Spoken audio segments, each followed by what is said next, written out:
You wanted to know about B-17 pilot training. Well, largely it's a matter of putting across what we know about the airplane, what it'll do and what it shouldn't be asked to do. Maybe airplanes are like people. You don't really get to know them until after you've lived with them a while. Takes time, too, to get well acquainted with an airplane. Time to find out just how far you can go with her and still stay friends. That's important. And men like our instructor have lived with this airplane long enough to become pretty good friends with her. So his job is just a matter of giving you the benefit of his experience.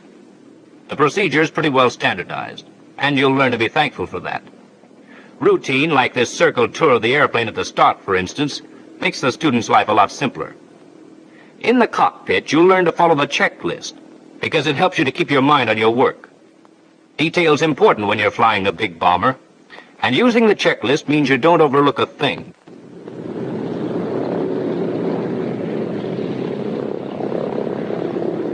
After you get the plane off the ramp and down near the runway, you're ready for the run-up, one of the most important checks of all. Center at an angle. That gets all your props safe over concrete for the run-up, and if there's a guy behind you, you won't blast him when you rev him up. As your co-pilot, the instructor locks the tail wheel while she's rolling, so that when the wheel's in line, the lock pin will drop into place. Tail wheel locked, and brakes. Brakes set.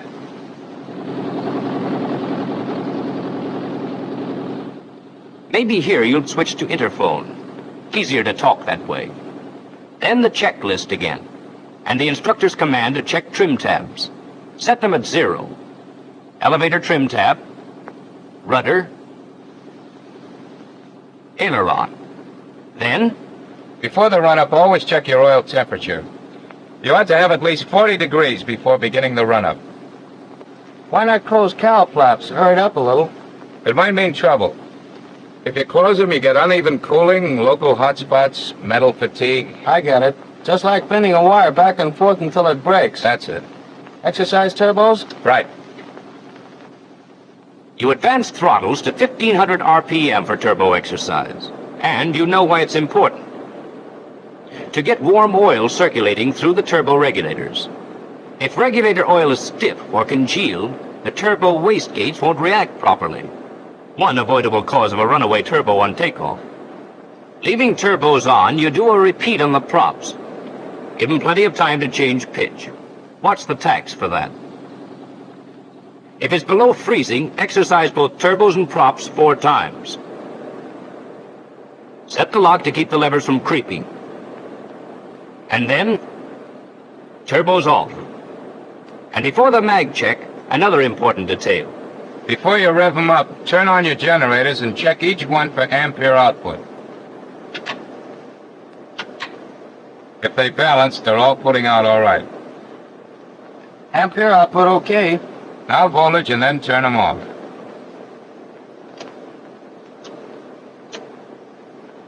$28.5 on each. Generators checked and off. Check mags at 28 inches, starting with number 1. While you're boosting manifold pressure, you remember there's a backfire hazard during the mag check. So you check turbos off, wastegates open, just to be sure. Up, left. Don't watch the tach, watch the engine. Roughness doesn't always give you a quick drop in RPM. Up, right. Up. Throttle up to the stop. A quick check of manifold pressure, and then full turbo. Since you're using 91 grade fuel here, you can't draw 46 inches. Power's cut about 10%. You set your lock. Check RPM, little below 2500 on this fuel. Take a look at the engine, and everything okay. Act slowly on the throttle because of the induction backfire hazard. Same procedure on all engines.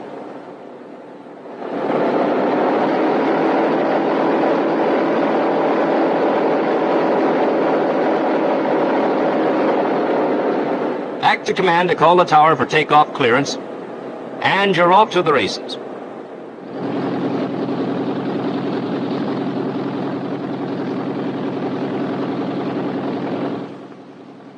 Lock tail wheel.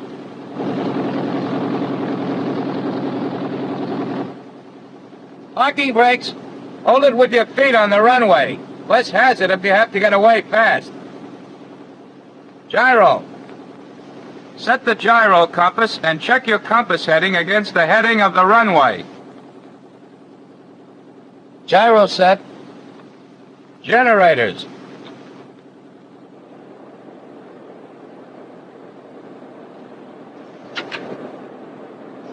Generators on. Center wheel locked. Light out. Now let's see your rider. 3-point takeoff. 3-point. 3-point. Hold the tail down, but don't give it enough pressure to cause a lot of wheel drag. And remember, you fly the airplane. I'll watch the engine. The cowl flaps open. Right. Hold the brakes until you get 25 inches, then let her go. You'll have rudder control by the time you're hitting 50 miles an hour. With a crosswind, you might have to use the throttles a little. Rudder's enough today. On 100 octane, you'd be using 46 inches and 2,500 RPM. Little less than that with this fuel.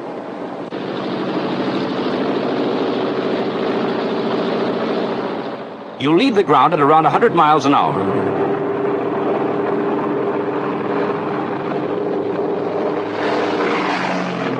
Then a kick on the brakes to stop the wheel spin and gear up. Get rid of that drag fast. In takeoff emergencies, the bare belly is better than wheels. Check the light. Visual inspection later. 130 safe airspeed for power reduction. Manifold pressure first. Pilot's job, but today your instructor does it. Then RPM. You'll find it all in the tech orders and your checklist. Co-pilot trails cowl flaps, returning each valve to the locked position. Check your landing gear. Up left. Up right. And when your flight engineer gets an OK on the tail wheel, the switch is returned to neutral. Things happen fast on the takeoff, and it's easy enough to tense up a little. You did well enough, but... Don't fight her, she won't throw you. On our next takeoff, you'll reduce power. I'll just make the final adjustments. Hold your airspeed to 135 on the climb. What's our power setting? 35 inches, 2,300. Let's switch back to interphone again. Do you always use this power setting for climbing? Yes, with 91 grade fuel and up to 30,000 feet. If you're climbing on instruments, you should hold your airspeed at 160. Are you keeping it trimmed? Turbo and throttle settings always depend on altitude. For instance, if we'd taken off from a sea-level field, we wouldn't need turbo or even full throttle for the early part of the climb. Another thing, always cut down manifold pressure before RPM. What's your altitude? We're nearly 1,000 feet above the field. Fuel boost pumps off? At 1,000 minimum. Check fuel pressure before and after.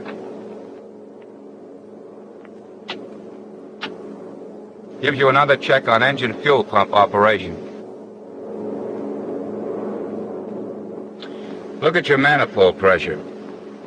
Manifold pressure will creep up steadily on the climb if you don't watch it. As free air pressure decreases on the climb, the pressure differential across the turbo buckets increases. Gives you higher turbo speed and more pressure from the blower. What about carburetor air filters? Turn them off at 8,000. Don't often hit dust above that. In emergencies, though, you can use them up to 15,000. Dust that high? No, not dust. Carburetor icing conditions. So now they're ice filters. In a way, yes. Filters off. Filters take air from inside the wing. In the kind of weather that ices up carburetors, air inside the wing is drier and warmer than that you'd get from the ram air intake.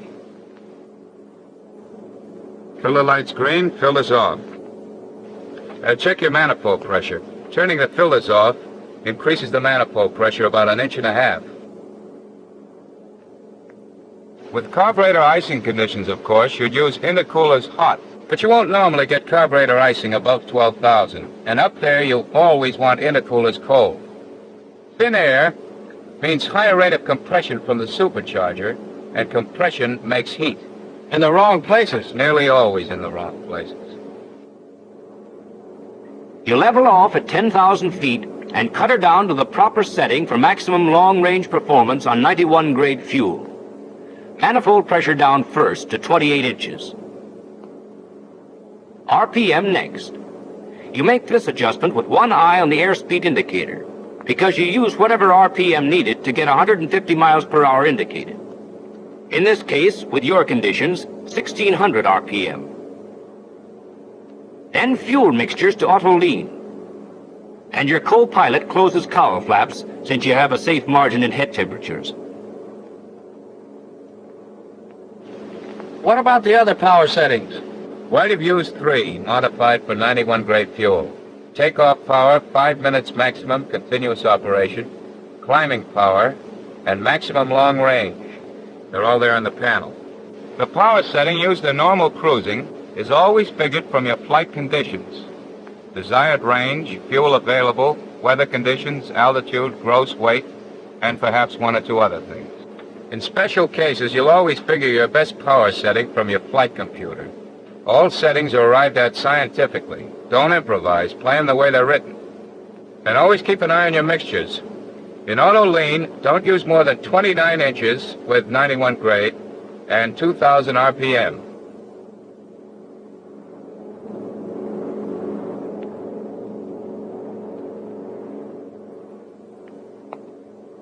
Explain something? Try to. That 3-point takeoff. What about it? Didn't it feel right? Well, maybe I didn't pull it right. I thought it was a little mushy. Isn't it better with the tail up? Well, And what about the stall hazard? maybe we'd better figure it out on paper.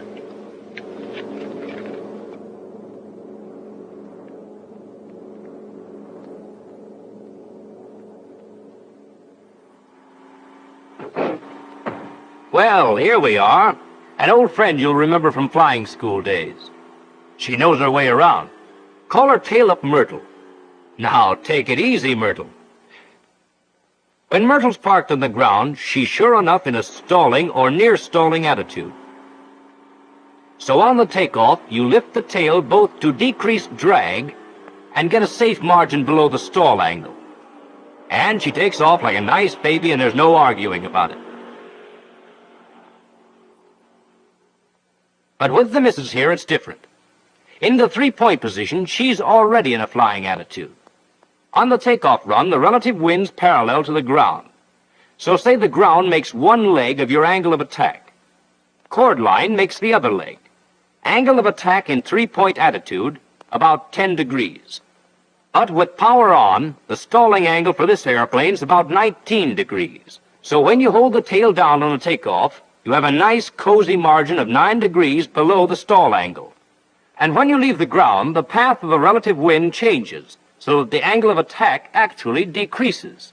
You get maybe another 4 degrees of safety, and you haven't a care in the world. Now let's dig a little deeper. Think of the forces at work when you take off as a team of little guys who are in there working for or against you all the time. For instance, gross weight of the airplane. On the ground, he bears down hard on the landing gear. When we're ready to start the takeoff run, you'll meet a pal of his. Wheel drag. The harder gross weight bears down on the wheels, the bigger and stronger wheel drag gets. That's definitely not good, especially if your runway's soft or slushy. Think of lift as a kind of muscle man working from the wings, pulling up gross weight. Speed makes him pull harder. An increase in the angle of attack also makes him pull harder. Get the relationship between lift, weight on wheels, and wheel drag. The more lift, the less weight on wheels. Less weight on wheels, smaller wheel drag. Then, of course, there's thrust. He's your power. And aerodynamic drag.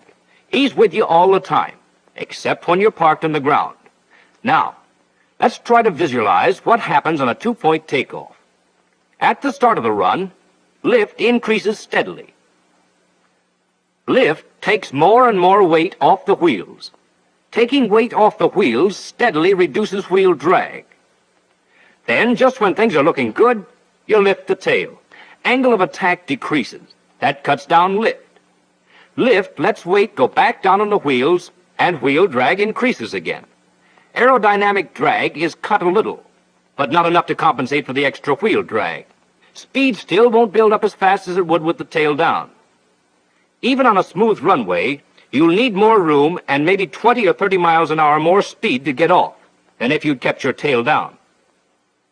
If the runway's messed up with mud or slush or water, maybe you won't get off at all in the space you have. But keep the tail down. Take advantage of the three-point angle of attack, and lift goes to work on gross weight right away. Wheel drag gets smaller and smaller. You'll be airborne at maybe 100 miles an hour, and without using up all your runway. And that's something to remember when you're lined up on a nice homemade strip in the jungle, with mud underneath you and trees dead ahead.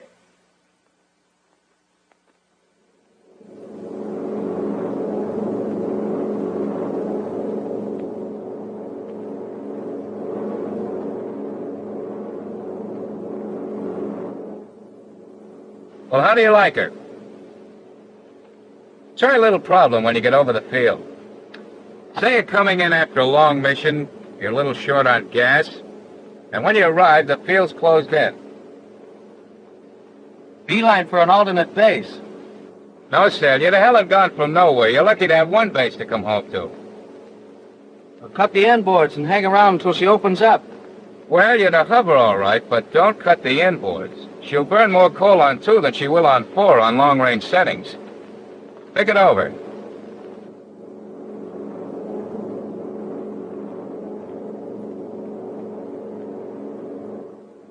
All right, here we are. Granite stuff straightest below, up to, say, 2,000. Don't know when we'll be able to find a hole in it. Instrument letdown's out. What are you going to do?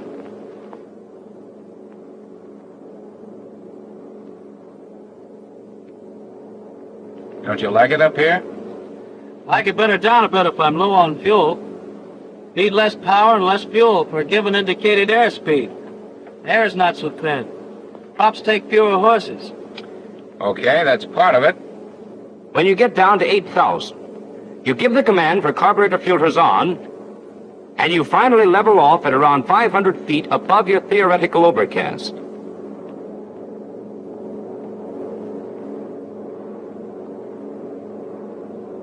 When you level off above the overcast, the idea is to keep from going places. Now, that's simple. Cut your speed down to 120, even if you have to reduce your RPM to 1250 to get it. Try it first with 1400 RPM.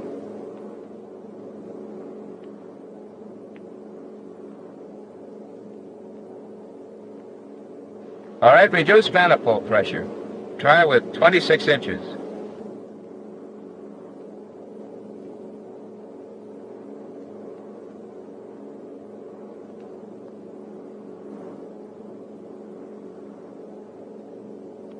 Jettison the Bombardier? Now, your weight's all right.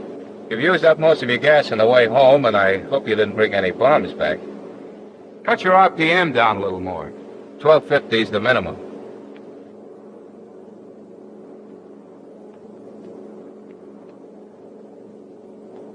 With this hovering maneuver, fuel consumption's cut down to about 95 gallons an hour. At the end of a mission, you'll have a light load, so it's absolutely safe. Keep your banks at a 10-degree angle, and just sit it out. Regular helicopter.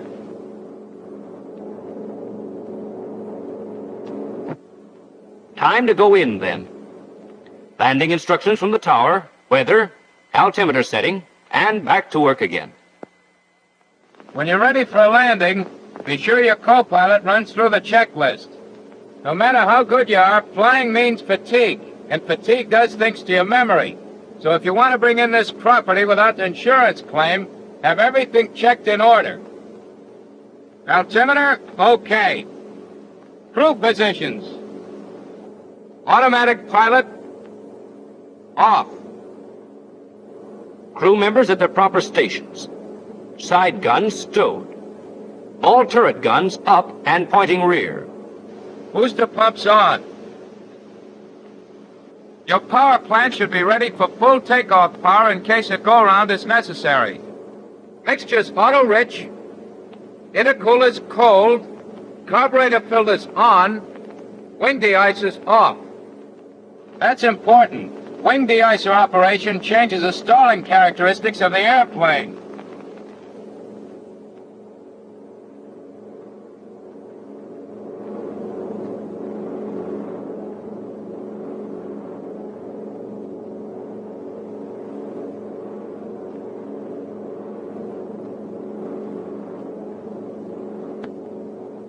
Holden Tower, this is 641 on downwind leg, over. 641 on downwind leg, cleared to land, wheels down, over. Roger.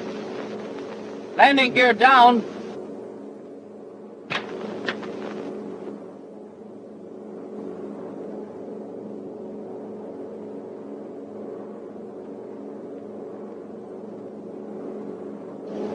Down left.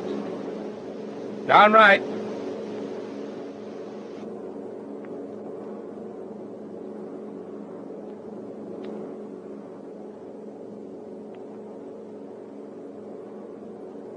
Tail wheel down, trailing antenna in.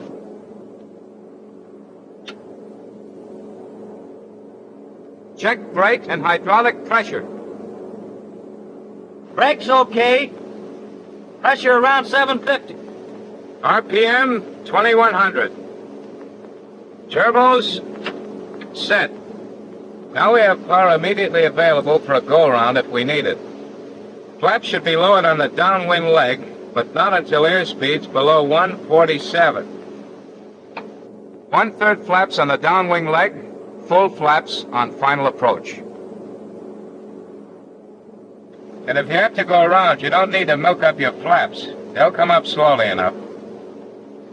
You hold airspeed at 130 indicated on the base leg of the pattern. Then, in a matter of seconds, you make your bank into the final approach. Full flaps. High RPM. 120.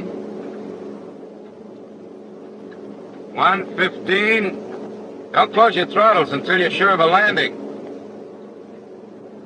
112. 110. Freezer on.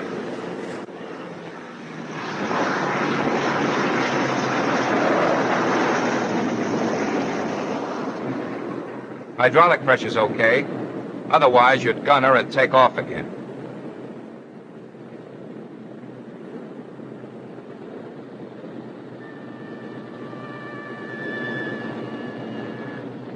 Hull flaps open and locked.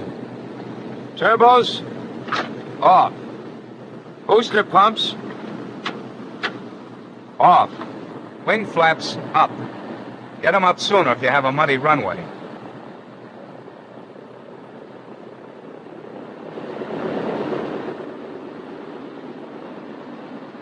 Tail wheel unlocked. Generators. Generators off.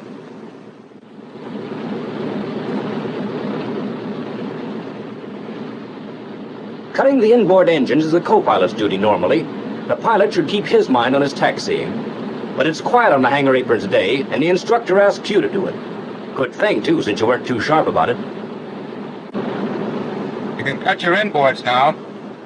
Check turbos off first. You need engine oil pressure to open the wastegates. No. Rev them up to 1,000 before you cut them.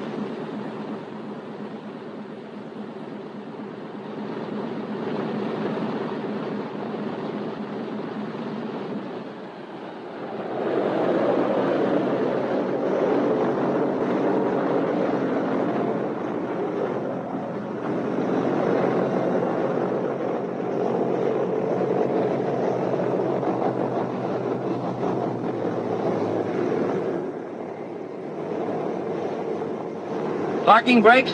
No, hold it until the chocks are in. If you set your brakes on hot drums, you'll bake the expander tubes.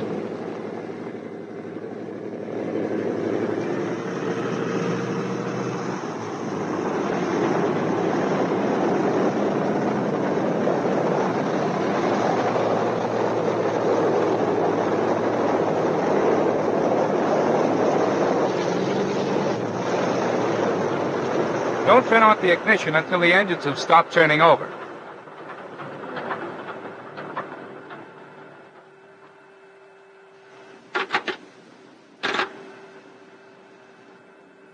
Walden Tower, this is 641.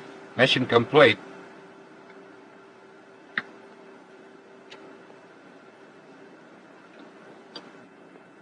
See that all other switches are off before turning off the batteries and the main line. Booster pumps off. Landing gear, wing flaps, neutral. De-icer, anti-icer, off. Inverters?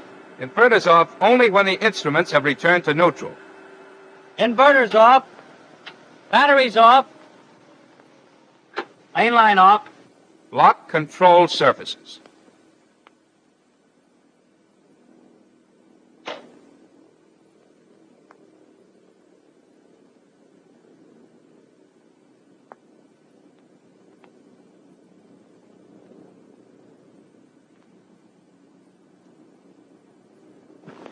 That's that.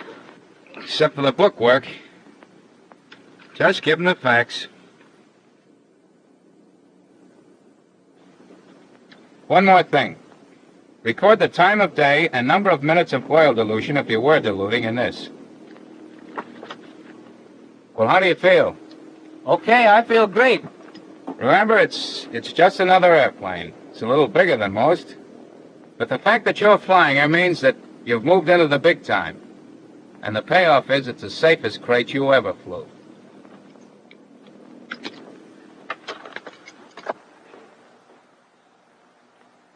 That's part of it.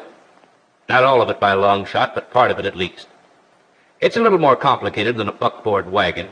Still, on the other hand, it's not quite as elaborate as a battleship.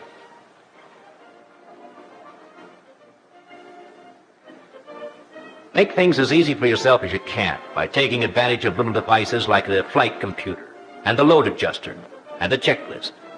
All the rest, and that's plenty, is up to you. But I guess by this time you understand that pretty well.